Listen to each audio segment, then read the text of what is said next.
Very good morning, guys.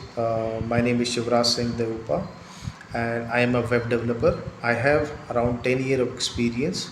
I started with the mean stack development, that is MongoDB Express, Node, and Angular. And like as per the project's requirement, there was an opportunity for becoming a specialist. So I worked as an Angular specialist. So I was working like 4 to 5 years in Angular domain in international projects and especially of US region. And then I got an opportunity from past couple of years. I'm working as a React developer. So previously I worked as senior Angular developer and then now as a senior React developer. So as we know, both are very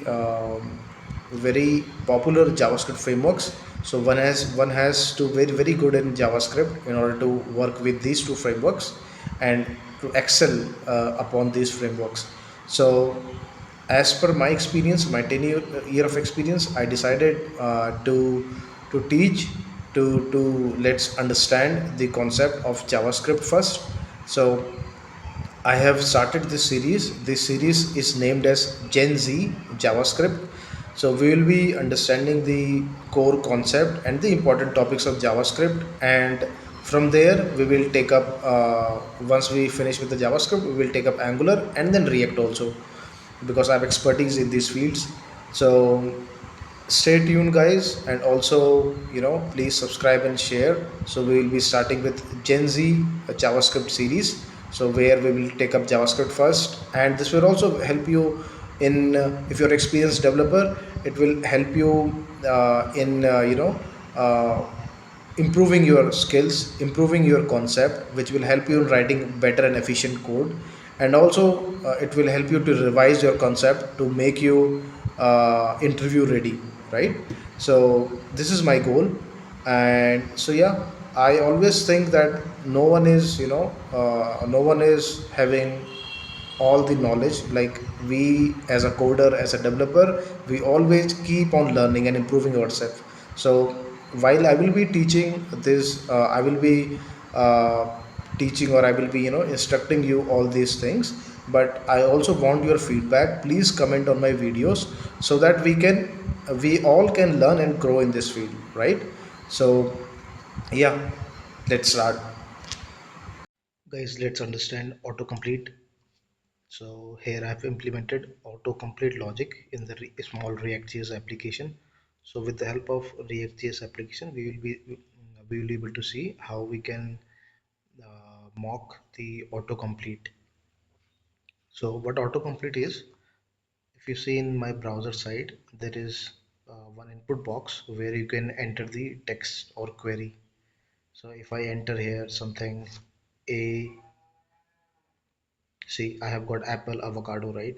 So anything if I type, the search results that you are getting below, the same like when you query in Google when you type something.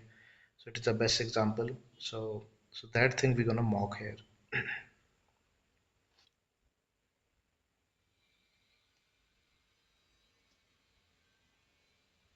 So what we have done here is, let me close this. So here we have, in order to make the autocomplete in React.js. So firstly we will use useEffect and useState from React packages. These are React hooks, and then we will start writing. We will create our functional component. So this functional component I have named as autocomplete, and inside it we have, uh, in line number 4 we have query, set query from use state, and results and set results. Why query and set query? Query and set query is like we are asking user to enter some value here, right? So this is kind of asking user for input, so that input we will save in this query. And then we have results.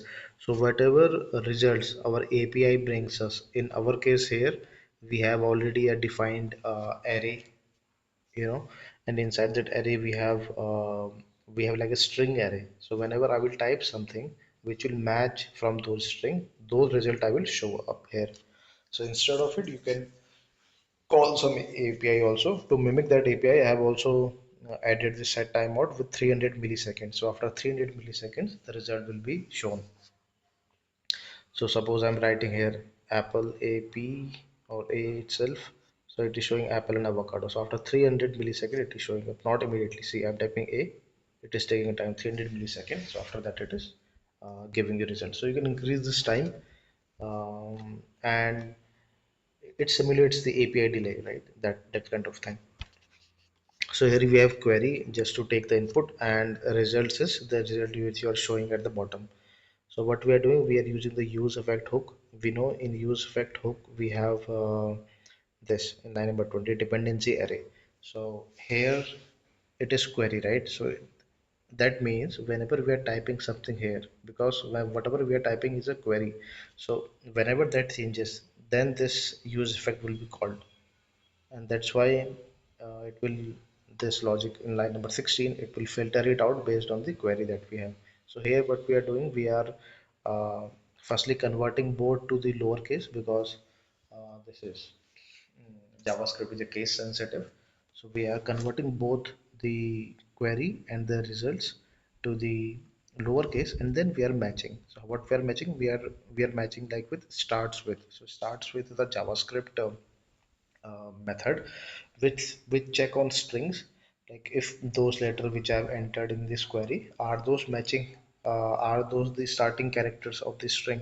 Because if I type a, right, so in this fruit string array you will see apple, and also you will see with a avocado. That's why these two are getting shown here, right? If I type something common, right, like B A banana, C H O is only one, and so yeah, if you can type anything that is, that will match with the starts with, right? If any letter, suppose if I write here AP, A and then P, so with AP it will not show avocado now, because avocado is AV and it is AP. So like this it will work, right? So what we have done, we have use effect, and use effect will again, it will re-render, it will be re-triggered. Why? Because we have given a dependency array, we have given a query. So whenever query will change, it will re-render and it will call this. And you can cache it also, just to more optimize it. You can cache it, and lots of things you can do it later on, just to optimize your this autocomplete. So right now we are calling it. I just wanted to show you how you can achieve this. So you just need to this two state variables, and also two state updater functions in line number 4 and 5, and then use effect hook, where we will be checking if no query is there, then no result, right? If query is not, see, if it is empty, so no result. Why? Because we are setting it to this empty array. Also remember, whenever the use state, whenever the state, that is query, it is returned to us from use state, right? It returns an arrays, query and set query. So whenever this query changes, the um, UI re-renders, right? That's why we are seeing the updated results. And how use effect works, if we are providing nothing in the array, so it will call only once uh, at the starting. When the component loads, at that time it will only call once. It will not re-render on the state changes whatever, because it is an empty array. Right now we have written query, so it will on the initial load, at that time it will this it will work. And after that, whenever query changes, it will depend on the query. If query changes, then it will be called. So like this it will work. And then we have written this JSX. So inside this we have div, this is div box, and inside this input box where we are typing, and placeholder type fruit, and value is the query that we are typing is value. And on change, whenever we are typing, so there is some change on change, it is calling set query. So that's why when set query is called, so set query is called, this query is getting updated, so the value is getting updated. And then always we are printing the result, always we are showing the results below. So how results are getting updated, we have this result state, right? So, and because query changes, so this use effect also gets triggered. So inside this we have set result function. So it is making the results change. And because this is state level, so because this is from use state, so whenever that state changes, the UI also re-renders, right? So this is how we are able to always see the fresh results and fresh outcome. So I think this is very simple way. Just if you are a very initial to autocomplete, you can just create these two state variables from use state. You can use state to create a state variable, or you can say state. Just don't confuse. It is a variable which which keeps the state. If the component re-renders or anything happen, it will not change. So that's why it is a we use state. So query, you can say state, and we have a state updater function.